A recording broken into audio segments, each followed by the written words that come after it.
Olá, eu sou a Isis, orientanda da Catiuxa, juntamente aos orientadores Henrique, Marcelo, Joana e Isaura, com os quais eu pude desenvolver essa pesquisa de iniciação científica, com o apoio do ICMBio, o FRJ, Refauna, Parque Nacional da Tijuca e CIEE. O Parque Nacional da Tijuca é uma unidade de conservação localizada em 3 zonas norte, sul e oeste do Rio de Janeiro e tem cerca de 120 favelas em seu entorno.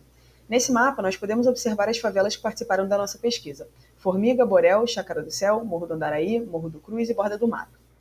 A área onde se encontra o parque foi intensamente explorada nos períodos colonial e imperial, o que gerou diversos impactos, inclusive o empobrecimento da fauna.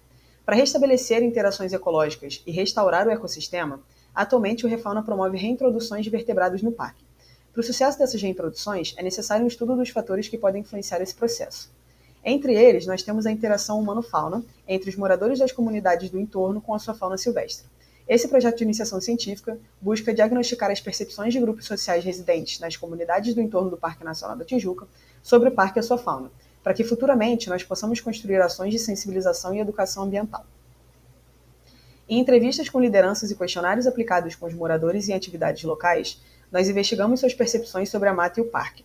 As iniciativas participantes foram as seguintes: Formiga Verde Folha de Resmirim da Formiga, Ibase Jocum do Borel, Roda Viva Igreja Batista da Chácara do Céu e a Associação de Moradores do Andaraí.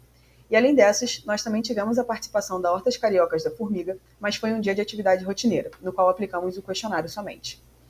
A partir das conversas, nós pudemos identificar algumas das espécies da fauna nativa local que têm o maior potencial de interações com as pessoas.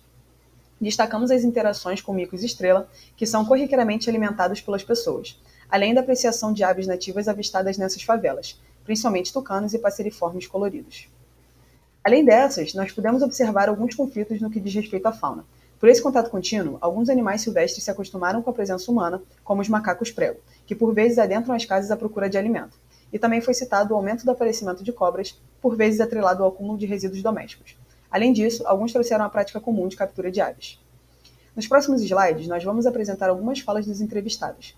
O nome de cada um deles foi substituído pelo nome de uma ave presente no parque. Uma questão recorrente nas entrevistas foi o acesso à água, que apesar de existirem serviços públicos, nem sempre todos são bem atendidos. E junto a isso, nós temos a continuidade do problema, que é o lançamento de lixo e esgoto nos rios, como podemos ver nessa foto. Esse foi, inclusive, um motivo pelo qual acredita-se que houve perda da biodiversidade dos rios, como traz a fala do entrevistado, que diz que em 2019 ele costumava ver muitos peixes, tinha cará, traíra, lambarezinhos, etc. E hoje em dia a água é cinza, ou seja, poluída. Sobre a mata ao redor do parque, nós observamos que muitos não correlacionam o ambiente com a instituição, desconhecendo o parque muitas das vezes. Como o representante de uma das iniciativas disse, o termo parque é alienígena. Há um distanciamento da comunidade em relação à importância e às funções do parque enquanto instituição. Mesmo que não relacionem a mata ao parque, muitos deles têm o costume de frequentar, seja lazer, seja para contemplação, coleta de frutos, entre outros. Alguns usos frequentes são religiosos, como podemos ver na fala de um dos entrevistados, que diz que muitos deles sobem para orar, sobem um monte para orar. Então, muitos deles ministram palavras, têm oração, por ser um lugar mais silencioso. Entre os pontos que enxergam como vantajosos e desvantajosos de morar nessas favelas, muitos citaram o bem que ter a natureza perto faz a eles, inclusive pela facilidade de acesso. Apesar disso, muitos ficam incomodados com a presença de mosquitos. Uma questão que observamos foi que alguns pontos apareceram em ambas as categorias, como o engajamento da comunidade com questões coletivas e a pouca ou muito violência no cotidiano. Diante da presença da violência, nós encontramos uma rede de várias iniciativas, muitas delas individuais, que acontecem de forma descentralizada. Fazendo frente à estigmatização sobre as favelas como problemas ambientais, vários entrevistados demonstraram preocupações ambientalistas que são incorporadas às iniciativas locais. É necessário um aprofundamento da investigação sobre essas dinâmicas para sua melhor compreensão. A partir dessas percepções dos moradores, estamos em diálogos com algumas lideranças para construirmos juntos estratégias para aproximar visões e aliar interesses sociais e ambientais, orientando futuras ações, principalmente no que diz respeito à educação ambiental.